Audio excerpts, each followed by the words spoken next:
Nilo at si Chris ng ABS-CBN, pwede ba kayong tumayo? Ang mga media persons po na ito ay inimbitahan ng ating kaibigan si Dr. Jean Acero. Dr. Jean, taas mo naman pang iyong kamay. Siya po ay membro ng Board of Directors ng PSBJCI at ang butihing Executive Producer ng ABS-CBN for News ay kanya pong mahal na pasyente. Tama po ba, Doc? Ayan.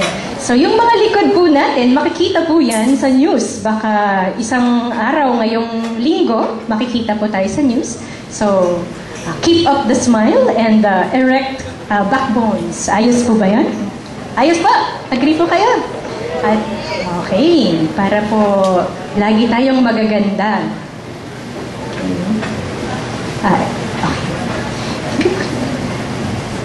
Si Doc Mangkaw po ba ay nandito na sa room? Hindi ko siya makita. Ayun! Okay. Okay. Nung tinatanong ko po kung ano ang ipapakilala ko sa kanya, ang instruction po sa akin ay huwag mo na siyang ipakilala kasi kilala na siya ng mga tao. Tama po ba?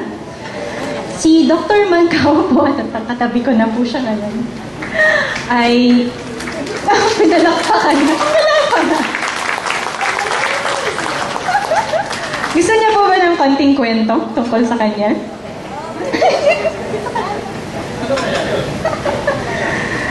Alam niyo po ba na siya ay kasama sa mga sundalo ng Pilipinas noong Gulf War, noong 1990 at 91. Nakikita niyo po ba siya na naka-combat attire? Siya po ay volunteer ng Philippine Government Desert Storm, Operation Desert Storm. Nandoon po siya sa border ng Kuwait at, tama po? Na Saudi Arabia, nung kasagsagan ng Gulf War. So hindi lang po siya doktor ng buto, siya din po ay sundalong makisig at matapang.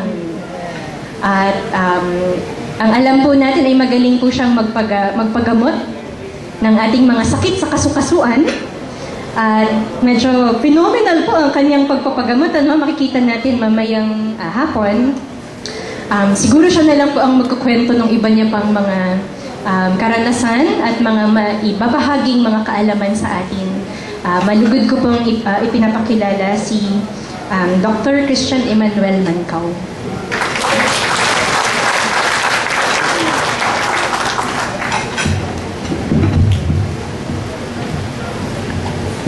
The practice of medicine is fairly new. It's just a few hundred years.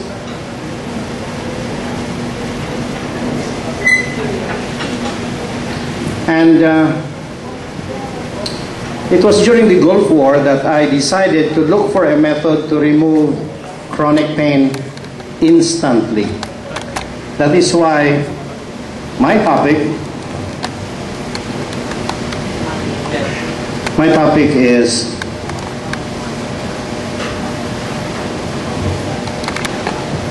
immediate relief of chronic pain.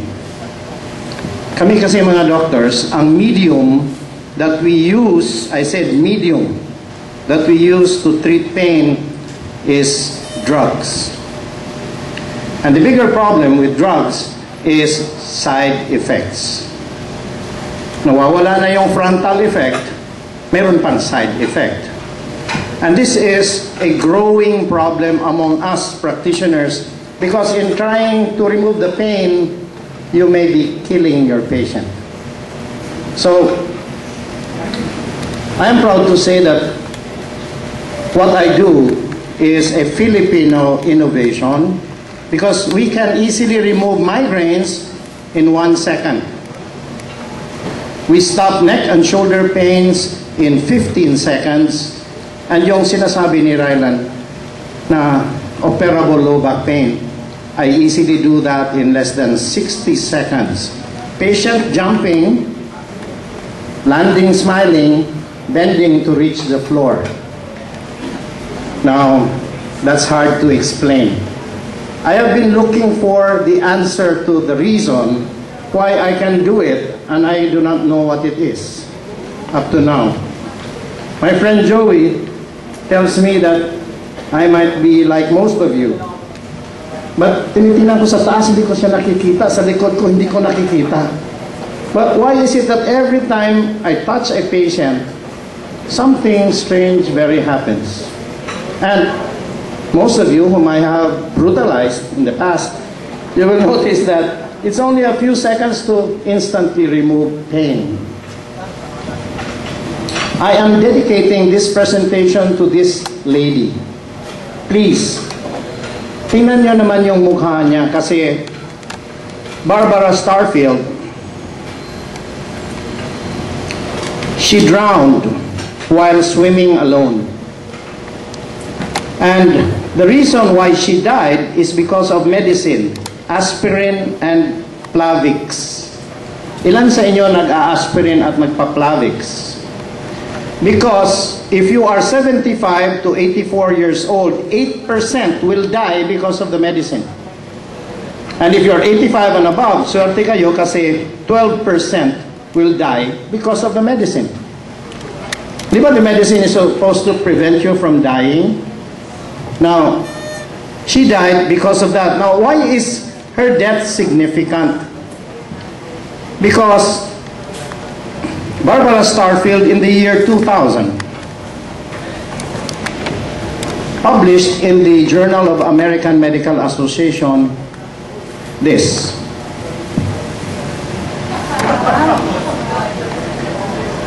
You're not supposed to laugh at that because the number 4 cause of death in America is prescription drugs. So if you add prescription drugs plus doctors related deaths or doctor-caused deaths, then it should be number 1. Now, why am I talking to you? Because we doctors, we have to improve our healing methodologies and stay as much as possible away from the medicines. Now, when you talk about pain, hindi tinuturo yan in medical school. Hindi tinuturo yon. Maghanap ka na lang kung ano yung answer dyan. But there's no answer to chronic pain. Because the doctors have migraine, they have neck pain, they have shoulder pain, they have back pain. And a lot of doctors I see in my clinic. As a matter of fact, the other day, mga obstetrician yung mga pasyente ko. You know, obstetrician, it's not a joke to be an obstetrician. You're doing labor watch, you do cesarean sections. So, when we talk about the problem of pain, we talk about suffering, especially in elderly. And we talk about the effects of Western medicine on patients. And we talk about joints and the muscular system. The most common complaint of modern man is always pain. Diba? Pain, neck pain, shoulder pain, back pain. Now, what is the largest organ of the human body? Skin. Ganda, no? Skin is only 9 pounds in weight. 9 pounds. Its surface area is just 18 square feet. Ganyan lang kalaki, 18 square feet. Do you know that the surface area of your capillaries is actually 3 football fields? The largest organ of the human body is what makes the bones and joints move. It is called skeletal muscle. Naintindihan niyo ho? The largest organ. Now, there is a specialist for every organ of the body. True or false? True, di ba? O, sinong specialista sa muscle? There's a specialist for the eyes, the ears, the nose. What about the largest organ of the human body, which is always complained of? Diba? Yung sakit sa leeg, sa likod, puro muscular pain. Now, who's the specialist there?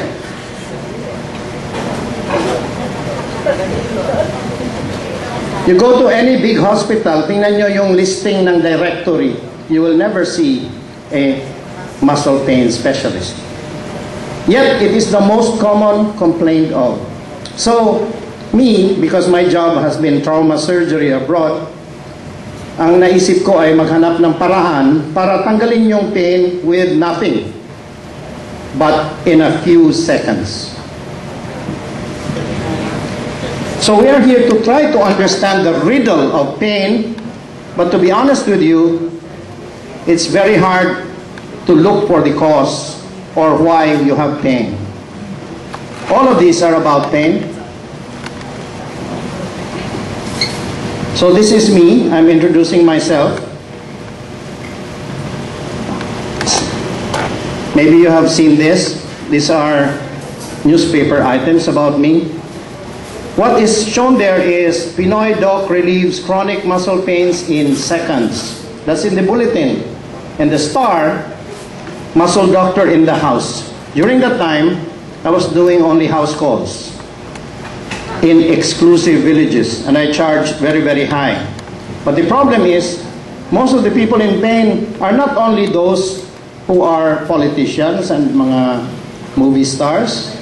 Most of those in pain are actually the common tao.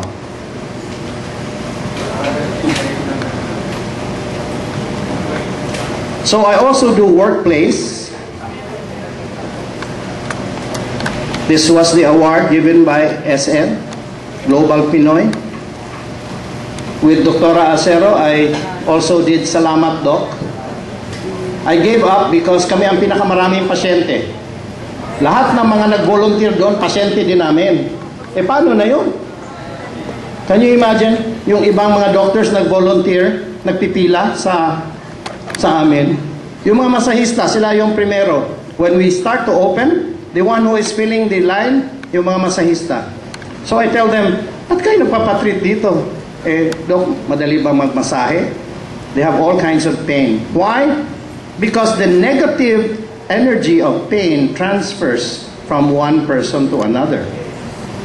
Naintindihan nyo? Yung espiritu noon, yung enerhiya noon, lumilipat yun. That's why mag-iingat kayo. So I am the one who does pain-free work force project for the PIMA, the People's Manager Association of the Philippines, where most of the companies in the Philippines are a member of. Okay? So, what is this? Wealth is nothing without health, but with health, any dream or everything is possible. Now, a lot of people are rich, but they're in severe pain. So let us look at these statistics many years ago. This is in 1997. You will notice that alternative medicine practice in America leaped from 1970 to nearly double. But for primary care physician consultation in 1997, you will notice then na mas marami ang alternative practice consultations rather than going to hospitals and doctors. Okay. Our oath as physicians is at first, do no harm. I said at first. Maintindihan nyo? I said at first, do no harm. Now, Sir William Osler, he's considered as the father of modern medicine. Sino to? He's a Canadian physician who migrated to America, and he's one of the founding fathers of Johns Hopkins Hospital. But he eventually went to England where he was knighted. But he is the author of Clinical Clerkship and Medical Residency. Di ba yung mga doktor ngayon, may pediatrician, may mga surgeons, may OB-GYN, siya yung author niyan. Siya yung nagsimula sa pagturo niyan. And of course, all of these, Osler's Nodes, Osler's Triad, Osler Syndrome, siya. He was very popular. Now, what did he say? One of the first duties of a physician is to educate all of you not to take medicine. Ang hirap naman, very hard to understand that kind of a statement. Can you imagine? One of the first duties of the physician is to educate you not to take medicine. But look at this. Dr. Oliver Wendell Holmes, the one who coined the word anesthesia, he is known to have said this: if all the medicines were thrown into the oceans, it will be better for mankind. but it will be very bad for the fishes. Naintindihan nyo? Now, all the medicines you're taking, your birth control pills, your antibiotics, pupunta yun sa kubeta. It goes to the sewage system, goes to Pasig River, goes to the oceans. Watch out. The fish might not be able to get pregnant anymore. So, this is life. If you reach a corner like this, what happens? Chaos. There is stress. What about that? When you are on an intersection and all the lights are on, you become stressed. But for the Filipino, to see a sign like that, you will be stressed. True or false? Yeah, stress. And there are so many stressors in life. Now, my favorite is posture. Modern man, this one.